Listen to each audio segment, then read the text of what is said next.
اور حجی کی باقی تمام کتابیں ہمیں واضح طور پر اس کے نتائج بھی دکھاتی ہیں، زندگی میں انتخابات، سست کاہلی اور وغیرہ وغیرہ۔ صحیح۔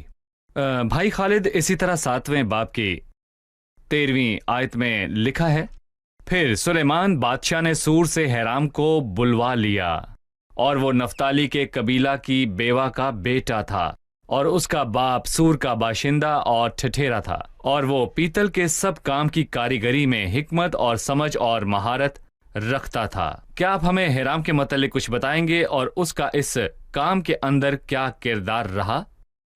دراصل حرام نام کے 2 اشخاص ہیں، جو کہ سور کا بادشاہ تھا، جس کے داؤد کے ساتھ اچھے تعلقات تھے، جس نے داؤد کی موت کے بعد سلیمان کی فکر کی، جو نیا بادشاہ اور تخت کا وارث تھا۔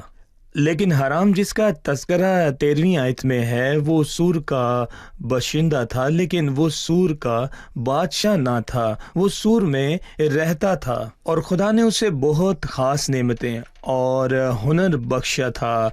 میرا خیال ہے کہ سلیمان کو اس شخص کے متعلق پہلے بتایا گیا تھا، خاص کہ یہ کہ حرام کی ماں ایک یہودی تھی، 12 قبیلوں میں سے ایک سے تعلق رکھتی ہے۔ سلیمان نے حرام کو بلاوا بھیجا کہ اپنی نعمتوں اور ہنر کا بہترین استعمال کرے، کہ جو حکمت و فہم خدا نے اسے بخشا ہے، اس سے وہ ان دھاتوں کو استعمال کر کے خدا کے گھر کے لیے عمدہ چیزوں کو بنائے۔ در حقیقت یہ جاننا بڑا ضروری ہے کہ ایسے کچھ کام ہیں جو ہم خود نہیں کر سکتے، لیکن دوسرے وہ نجومی کر سکتے ہیں، سو ہمیں ان میں الجھنا نہیں چاہیے جب ہم اسے کرنے کے قابل نہ ہوں۔ مثلا جب بنی اسرائیل نے بیابان میں ہیکل کو تعمیر کیا اور خدا نے موسیٰ کو اس کا نقشہ اور ہدایت دی، تو اس نے اسے یہ کام کرنے کو نہ کہا، بلکہ خدا نے بزلیل کو یہ کام کرنے کو بلایا تھا۔ موسیٰ نے کوئی اعتراض نہ کیا کہ یہ کام تو اسے کرنا تھا، بلکہ اسے آگے دیا جنہیں خدا نے بلایا تھا۔ حرام وہ شخص تھا جسے خدا نے بلایا کہ اپنی نعمتوں کو اور ہنر کا استعمال کرے اور خدا کے گھر کے لیے عمدہ اور نایاب چیزیں تیار کرے۔ ہم یہاں ایک عملی سبق سیکھتے ہیں کہ جو کام خدا کے گھر کے کام ہیں، انہیں انہی لوگوں کو کرنا چاہیے جنہیں خدا نے اس لائق بنایا ہے۔ خدا نے انہیں محروم نہیں رکھا۔ خدا کے خاص بلاوے کے تحت بلائے گئے ہیں، بجائے اس کے کہ معلومات میں یوں ہی الجھ کر اس کو خراب کریں۔ صحیح۔ ابھی وقت ہے ایک چھوٹے سے وقفے کا، پھر ہم مہمانوں کے سوالات کے ساتھ حاضر ہوں گے۔ عزیز ناظرین، وقفے کے بعد آپ سے دوبارہ ملاقات ہوگی۔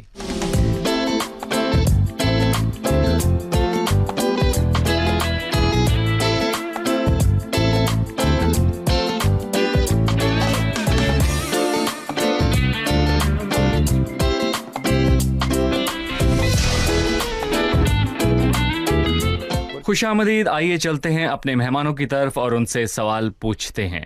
جی، کس کا سوال ہے؟ پہلے سلاطین کے 7ویں باب کی 14ویں آیت میں لکھا ہے کہ حرام کی ماں نفتالی کے قبیلہ سے تھی، لیکن دوسری تواریخ کے 2 باب کی 14ویں آیت میں لکھا ہے کہ وہ دان کے قبیلہ سے تھی۔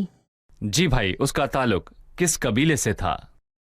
میرا خیال ہے کہ اس سے زیادہ فرق نہیں پڑتا، کیونکہ اس کے ماں باپ مختلف قبیلوں سے تھے، اور ممکن ہے کہ ایک شخص اپنی ماں کے قبیلے کو لے کر چلا ہو یا پھر اپنے باپ کے قبیلے کو لے کر، اور ایک امکان یہ بھی ہے کہ وہ شاید ایک جگہ پر رہتی ہو لیکن اس کا تعلق دوسری جگہ سے ہو۔ اور بائبل میں یہ کوئی انوکھی بات نہیں، کیونکہ الکانا کے معاملے میں وہ ہنا کا شوہر تھا، اور بائبل کہتی ہے کہ وہ پہلے سیموئیل کے پہلے باب میں، پہلے سیموئیل میں وہ افرایم میں رہتا تھا، لیکن اصل میں اس کا تعلق بنی کہات سے تھا، لاوی کے قبیلے سے۔